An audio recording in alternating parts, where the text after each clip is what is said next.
Fala galera, irmão Gil na área, e se essa é a sua primeira vez aqui no canal, inscreva-se. Hoje nós vamos continuar o estudo da Confissão de Fé Batista de 1689, para quem não conhece, vou deixar aqui, ó. Vamos continuar o estudo da Confissão de Fé Batista de 1689, hoje ponto 1, capítulo 1.1.2, né? Basicamente nós vamos falar hoje da revelação geral. Se você não sabe o que é revelação geral, fica comigo aí, assista até o fim e deixe seu like e dê a sua opinião.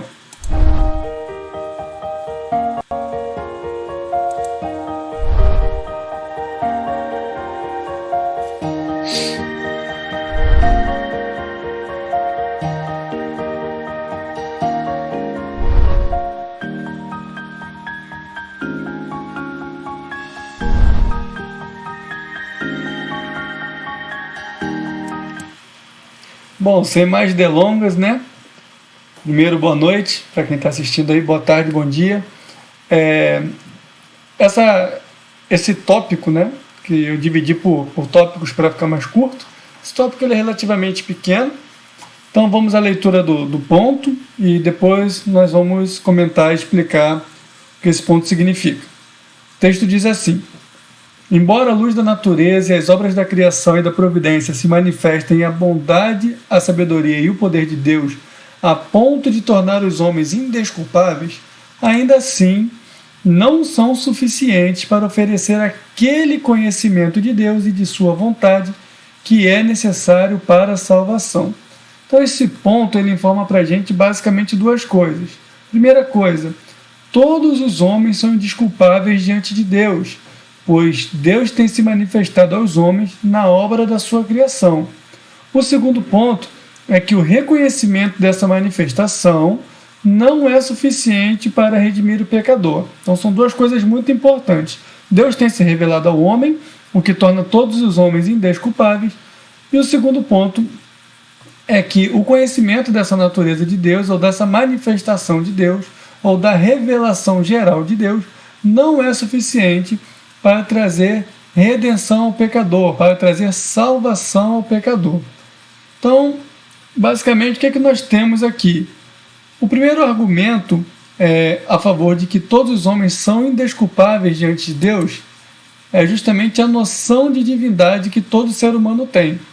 Quando nós pegamos na história da humanidade, das culturas, nós podemos perceber que toda cultura ela cria para si uma divindade ou um sistema de divindades para explicar os acontecimentos.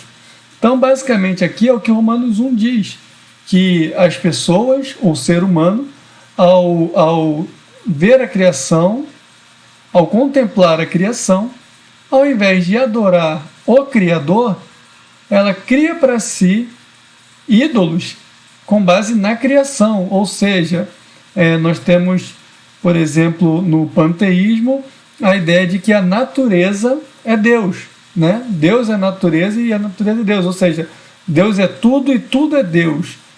Tudo faz parte de Deus.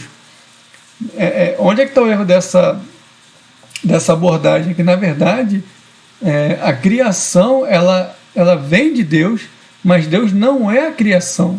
Existe uma diferença entre criador e criatura.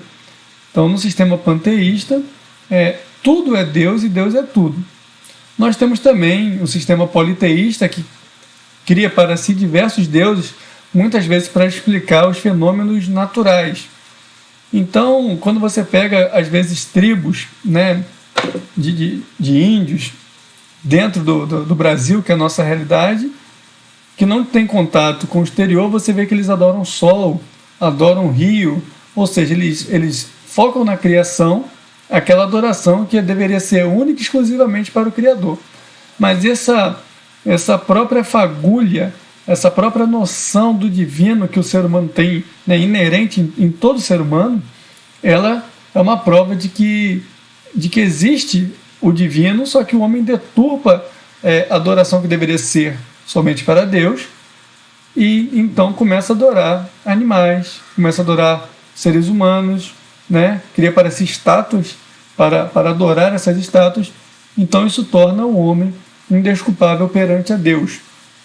O segundo ponto aqui, que tem a ver, né, ainda com o primeiro ponto, esse tópico ele é mais curto, é a questão da revelação geral. O que seria a revelação geral? A revelação geral é a criação. Toda a criação de Deus, né, nós chamamos de revelação geral.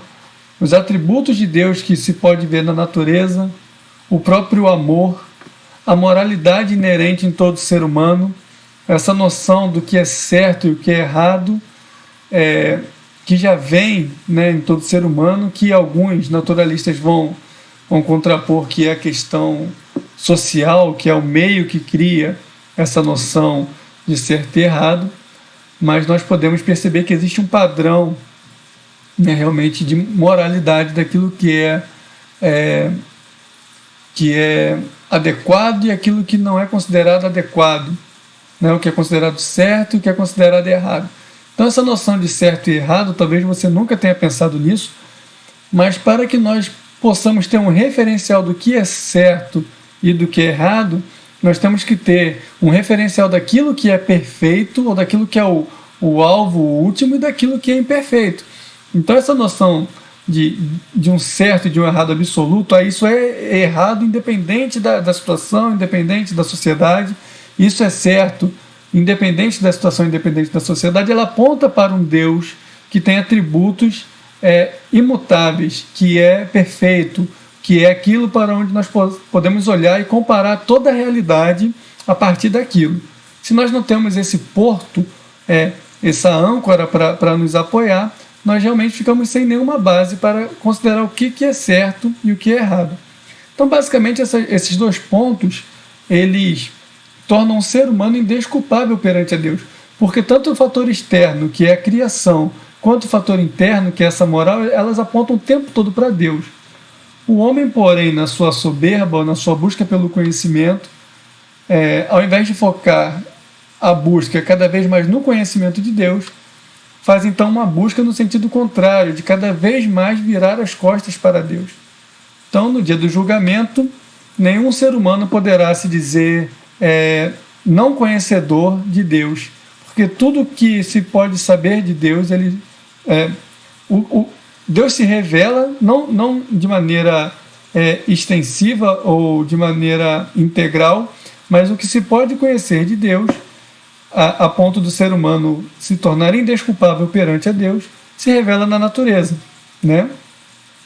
Porém, essa revelação ela não é suficiente para gerar no crente, ou gerar no ser humano salvação.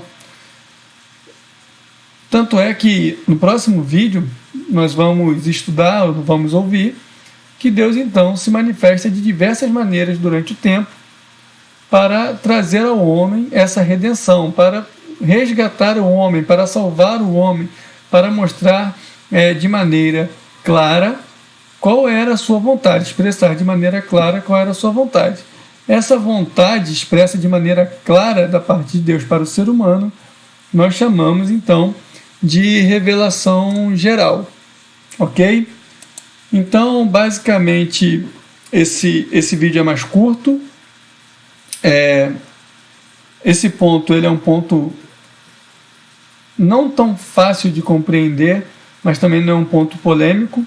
O que nós temos que entender é o seguinte: todo ser humano é culpado perante a Deus, todos são pecadores. Nenhum ser humano pode chegar até Deus e falar assim: eu estou sendo punido injustamente, você está me acusando de algo que eu não fiz, eu não sabia que existia um Deus. Porém, só esse conhecimento de que existe um Deus e que nós somos indesculpáveis perante a Ele não é o suficiente para gerar em nós arrependimento e salvação. Por isso, desde o início dos tempos, Deus traça planos, ou traça maneiras, traça alianças, traça pactos com o homem, determina esses pactos para que ele possa resgatar esse ser humano e para que ele possa dizer para o ser humano qual é o centro da sua vontade, ou seja, mostrar ao ser humano como ele quer que o ser humano realmente caminhe. Nós chegaremos lá, Mas mesmo essa vontade expressa não é suficiente para gerar salvação ao homem.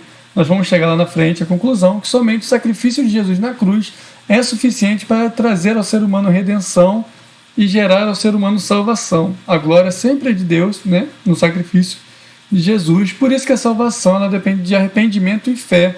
Então não vem nada de nós, não tem glória em nós nenhuma. É tudo sobre Cristo. Toda a história aponta para Cristo.